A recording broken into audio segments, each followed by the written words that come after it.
नमस्कार साथियों, आप सबका पुनः स्वागत है श्रद्धा वेद पुराण में। तो आज हम लोग डिस्कस करेंगे श्रीमद् भगवद गीता अध्याय 6 श्लोक अर्थ 22। इससे पहले हम लोगों ने अध्याय 1 से 5 तक सभी श्लोक अर्थ सरल हिंदी भाषा में दोनों ही चैनल श्रद्धा एस्ट्रो ज्योतिष, श्रद्धा वेद पुराण में अपलोड कर दिए हैं। आप में से कोई भी व्यक्ति भगवद गीता को सरल हिंदी भाषा में समझना चाहता है, आप हमारे चैनल में आएँ जहाँ आपको प्लेलिस्ट सेक्शन में भगवद गीता प्लेलिस्ट मिल जाएगी।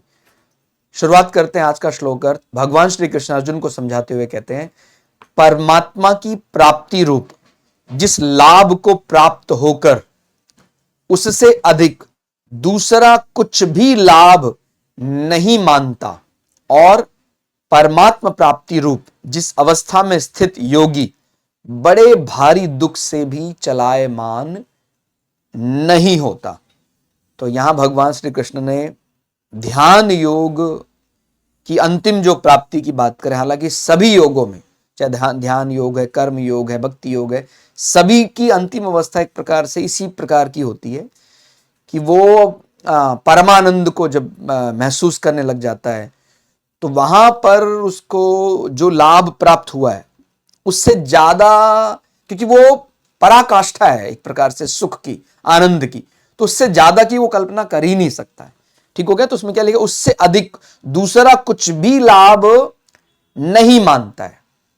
ठीक है। उसको जो भी पहले माने संसार में पहले जीता था उसको लगता था इससे ज्यादा वहां मिल जाएगा, उससे ज्यादा वहां मिल जाएगा, तो इस प्रकार से उसका मन यहां से वहां भटकता जाता था। लेकिन एक बार जब वो उस आनंद को प्राप्त कर लेता है तो उसको ये बात समझ में आ जाती कि नहीं, इससे बड़ा आनंद हो ही नहीं सकता है।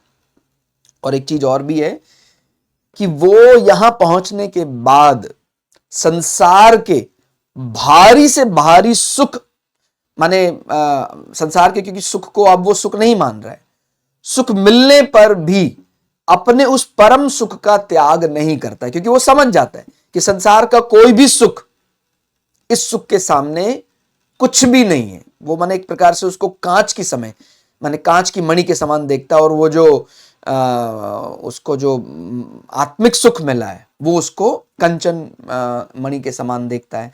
ठीक हो गया। तो उसमें बहुत बड़ा अंतर आ जाता है। और फिर इसमें दुख की बात भी समझाई गई कि फिर संसार के बड़े से बड़े दुख भी उसको विचलित नहीं कर सकते। ये दोनों बात आप समझ रहे होंगे। संसार का बड़े से बड़ा सुख भी मिल जाए, अब उसको कोई परवाह नहीं है उसको, और संसार का बड़ा से बड़ा दुख मिल जाए, क्योंकि वो इस बात को जान जाता है कि मेरा मन, शरीर, बुद्धि, माने एक संसार तक ही ये सुख और दुख है, लेकिन मैं तो संसार से परे विषय को भी अब समझने लगा हूं, तो फिर वो सुख और दुख से ऊपर उठ जाता है। उसको फिर कोई भी ऐसा दुख विचलित नहीं कर सकता है, क्योंकि दुख तभी विचलित कर सकता है जब तक हम शरीर को अपना माने बैठे हैं। क्योंकि वो यानी जब ध्यान योग में हम पारंगत हो जाएंगे, उसकी परम अवस्था को प्राप्त कर लेंगे, तो फिर व्यक्ति ये नहीं मानता है कि मैं शरीर हूं, व्यक्ति मानता है मैं शरीर में रहता हूं, तो बड़े से बड़ा सुख या बड़े से बड़ा दुख उसको विचलित नहीं कर सकता है। वो उस अवस्था को प्राप्त कर लेता, और वो हमेशा ही फिर वो एक बार वहां पहुंचने के बाद वो और किसी सुख या किसी दुख से विचलित नहीं होता। थोड़ा और सरल शब्दों में यदि समझे तो संसार के सभी सुखों की अपनी सीमाएं हैं। कोई व्यक्ति शुरुआत में तामसिक को ही सर्वोपरि मानता है कि भाई ऐसा छीना छपटी से मिला हुआ पैसा, धन, ये बहुत बढ़िया लगता है अपने को। शुरुआत जब उसने की है तो किसी को पीड़ा देकर भी प्राप्त करने वाला सुख उसको अच्छा लगने लग जाता है। फिर थोड़ा सा और उसके बौद्धिक विकास होता है तो उसके ऊपर उठने पर वह राजसिक सुख को सर्वोपरि मानने लग जाता है। उसको लगता है कि नहीं, देखो मैं अब किसी को पीड़ा तो नहीं दे रहा हूं, मैं तो केवल भोग बुद्धि से भोग रहा हूं, क्या समस्या है। तो राजसिक सुख को सर्वोपरि मानने लग जाता है। उसके बाद थोड़ा और उसका विकास होता है, उसका आध्यात्मिक की तरफ जब बढ़ने लग जाता है तो उसके ऊपर उसको सात्विक चीजें समझ में आने लग जाती कि नहीं, मैं एक प्रकार ईश्वर परम पिता की ओर बढ़ रहा हूं। लेकिन जब वो स्वयं परमात्मा स्वरूप हो जाता है, अपनी आत्मा में ही परमात्मा का अनुभव करने लग जाता है, तो उसको हम यहां बोल रहे हैं आत्यांतिक या आत्मा का सुख, सुख के लिए अग्रसर होता है। तो फिर वह कभी माने तामसिक में विचार करता था, कभी राजसिक में विचार करता था, कभी सात्विक में, और जैसे वो आत्यांतिक सुख में चला जाता तो वो माने तीनों विषयों से भी ऊपर चला जाता है, वो तमस, रजस और सत्व से भी परे चला जाता है। तो ये बहुत ही सुंदर बात यहां भगवत गीता के 22वें श्लोक अर्थ में समझ में आती है कि फिर वो सत्व से भी ऊपर कोई है, ये बात उसके समझ में आने लग जाती है। ठीक हो गया। दूसरा कोई सुख, कोई लाभ है ही नहीं, माने आत्यंतिक सुख, आत्मा के सुख में वो ऐसा अनुभव करता है। आत्यंतिक सुख में सुख की हद हो जाती है, माने वो पराकाष्ठा है। पहले वो इधर उधर भाग रहा था, माने संसार के सुख कैसे होते हैं कि मुझे यहां पर 100 रुपया मिल रहा था, कोई 1000 देता तो मैं वहां चला जाता हूं, 1000 के ऊपर कहीं कोई लाख दे वहां चला जाता हूं, ऐसे ऐसे इधर उधर भटकता रहता हूं धन के लिए, शरीर के सुख के लिए। लेकिन जब वो आत्यंतिक सुख में या आत्म सुख में चला जाता है, उसके बाद समझ में आ जाती है कि इससे बड़ा सुख हो ही नहीं सकता है। ठीक हो गया। तो दूसरा कोई सुख, कोई लाभ है ही नहीं। आत्यंतिक सुख में सुख की हद हो जाती है। ध्यान योगी को जब ऐसा सुख मिल जाता है तो फिर वो इस सुख से कभी विचलित नहीं होता है। ठीक हो गया।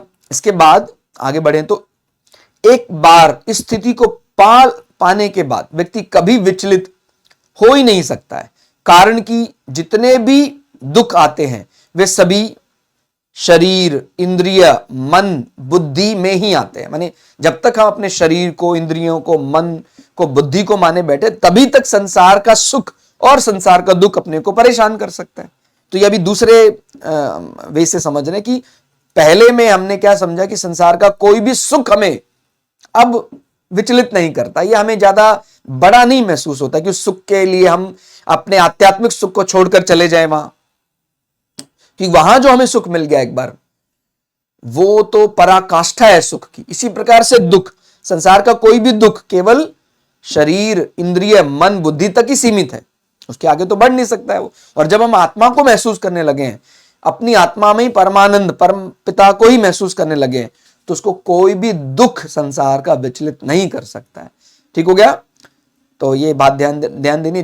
जबकि आध्यात्मिक जो सुख है, स्वरूप बोध प्रकृति से अतीत तत्व है, माने प्रकृति से परे का है वो।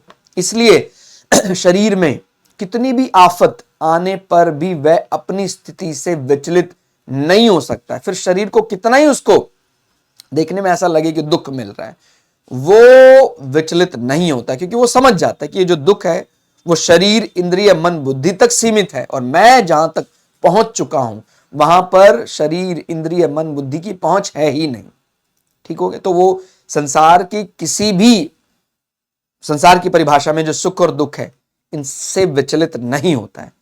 और एक बात और यहां बताई गई कि कर्मयोग, ज्ञान योग, ध्यान योग, भक्ति योग आदि किसी भी साधन से व्यक्ति को अंततोगत्वा ये परम सुख मिलना ही चाहिए, ये बात समझाई गई है। अन्यथा उसकी साधना पूर्ण नहीं मानी जाएगी। भाई मैं साधना में लगाऊं तो उसका अंततोगत्वा क्या परिणाम क्या होना चाहिए? तो परिणाम स्वरूप चाहे हम कर्मयोग कर रहे हैं, ज्ञान योग कर रहे हैं, ध्यान योग कर रहे हैं, भक्ति योग कर रहे हैं, अगर उसको आत्यंतिक सुख प्राप्त नहीं हो रहा है, उसका बोध नहीं हो रहा है, इसका मतलब अभी कमी है, हम कहीं फंस गए हैं। अभी हो सकता है कि सिद्धि के चक्कर में फंस गए हैं, हम वहां अपने आप को दम्भी मान के बैठे हैं, मुझे योगी होने का अहंकार हो गया, इस प्रकार की चीजें कहीं फंस सकते हैं। और अगर आपको आत्यंतिक सुख अनुभव होने लगा है तो ही आपने वास्तव में अपनी साधना पूरी की है, इस प्रकार से समझना चाहिए। तो बहुत ही सुंदर, जो भी मेडिटेशन की ओर, ध्यान की ओर आकर्षित है, उन सभी साधकों को भगवत गीता का 6वां अध्याय अच्छे से पढ़ना चाहिए, एक एक श्लोक अर्थ अलग से समझना चाहिए। ठीक है। तो हमने ये प्रयास क्यों किया वो हमने शुरू में भी बताया था, अभी फिर बता रहे हैं, क्योंकि भगवत गीता कहने को महाभारत का छोटा सा हिस्सा है, 700 श्लोक है, और कई व्यक्ति तो ये 700 श्लोक को केवल 1 घंटे में पूरा पढ़ लेते हैं। ठीक हो गया। 1 घंटे से कम में भी कई लोगों का बहुत अभ्यास है। लेकिन हमें ये बात ध्यान रखनी है कि ये जो 700 श्लोक हैं, ये 700 श्लोक केवल पढ़ने मात्र से उसका जो गंभीर अर्थ है वो स्पष्ट नहीं होता है। तो हमने ये प्रयास किया है कि हम भगवत गीता के एक एक श्लोक को अलग अलग समझें। एक दिन पूरा एक एक श्लोक के बारे में विचार करते रहे, स्मरण करते रहे, ठीक है। और फिर आपका कोई भी ऐसा प्रश्न है, आध्यात्मिक प्रश्न है, आपका सांसारिक प्रश्न है, किसके साथ कैसा व्यवहार, सबके उत्तर आपको मिल जाएंगे। तो हमने ये आप लोगों का सहयोग बराबर अपने को मिल रहा है। तो 18 के 18 अध्याय, उनके सभी श्लोक अर्थ हम अलग अलग रिकॉर्ड करने का विचार बना रहे हैं। और जिस प्रकार का आपका सहयोग अपने को मिल रहा है, मुझे लगता है निश्चित रूप से हम ये करने में सामर्थ हो पाएंगे। हमें भगवान आशीर्वाद दे, हमें पूर्वजों का, गुरुओं का आशीर्वाद मिले, ताकि हमें वो सामर्थ मिले कि हम ये रिकॉर्डिंग पूरी कर पाए, क्योंकि बहुत अधिक बल चाहिए। एक एक श्लोक अर्थ को जैसा वास्तविक उसका स्वरूप है वैसा समझना, वो तो भगवान जब कृपा करेगा तभी संभव है।